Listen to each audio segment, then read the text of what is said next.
Assalamualaikum warahmatullahi wabarakatuh.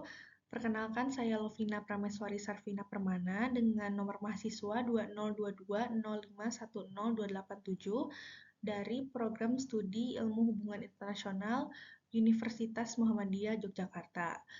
Saya akan mempresentasikan proposal skripsi saya yang berjudul Ancaman Hybrid Warfare Rusia di Kawasan Baltik, Strategi NATO dalam Menangani Keamanan Regional. Fokus utama penelitian saya adalah bagaimana bentuk ancaman keamanan kontemporer yang tidak hanya bersifat militer, tetapi juga menyusup ke ranah siber, disinformasi, ekonomi, dan energi. Kemudian bagaimana NATO sebagai aliansi pertahanan kolektif merespons ancaman tersebut di kawasan Baltik. Selanjutnya, latar belakang penelitian ini berangkat dari fenomena global tentang transformasi ancaman. Dalam konflik modern, kekuatan militer konvensional tidak lagi menjadi satu-satunya alat. Rusia misalnya menerapkan strategi hybrid warfare yang mengombinasikan kekuatan militer terbatas dengan instrumen non-militer, seperti disinformasi dan tekanan energi.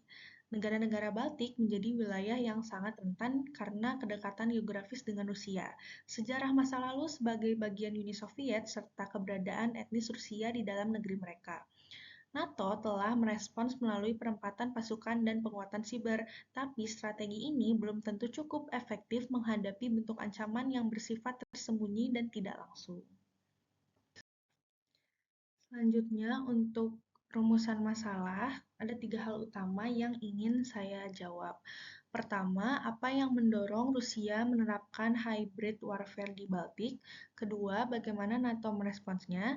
Dan ketiga, seberapa efektif strategi tersebut? Tujuan saya adalah menganalisis ketiga aspek ini secara komprehensif. Dari sisi manfaat, penelitian ini diharapkan memberi kontribusi secara teoritis dalam kajian hubungan internasional dan secara praktis dapat menjadi referensi strategi keamanan modern bagi pembuat kebijakan. Kerangka teori dalam penelitian ini menggunakan 4 pendekatan. Yang pertama itu realisme ofensif untuk menjelaskan dorongan agresif Rusia dalam memperluas pengaruhnya. Yang kedua, teori interdependensi kompleks menunjukkan bagaimana Rusia menggunakan ketergantungan energi sebagai alat tekanan politik. Yang ketiga, teori kompleks keamanan regional menyoroti bagaimana keamanan Baltik sangat dipengaruhi interaksi kawasan. Dan terakhir, konsep hybrid warfare itu sendiri yang merupakan kombinasi ancaman siber, propaganda ekonomi, hingga disinformasi. Selanjutnya, hipotesis penelitian. Hipotesis utama dalam penelitian saya menyatakan bahwa hybrid warfare Rusia memanfaatkan kelemahan internal negara-negara Baltik, baik secara sosial maupun teknologi. NATO memang sudah memberikan respons melalui beberapa strategi, tetapi karakter ancaman hibrida yang sulit dilacak dan sering berada di bawah ambang perang membuat respon NATO belum sepenuhnya adaptif. Selain itu, karena tiap negara anggota NATO punya persepsi ancaman yang berbeda, respons mereka tidak seragam dan cenderung terfragmentasi. Selanjutnya, strategi NATO. Strategi NATO mencakup 3 pendekatan utama. Yang pertama ada EFP, yaitu penempatan pasukan multinasional untuk memperkuat deterensi.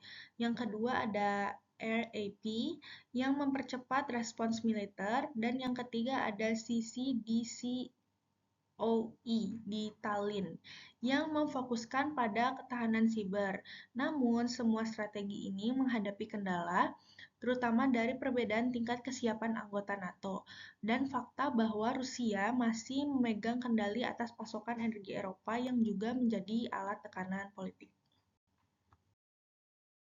Penelitian ini menggunakan pendekatan kualitatif karena fokusnya adalah memahami strategi dan respons secara mendalam.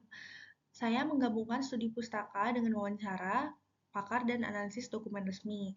Sumber datanya berasal dari NATO, lembaga think tank seperti RAND dan ECFR, jurnal akademik, serta laporan media internasional yang relevan.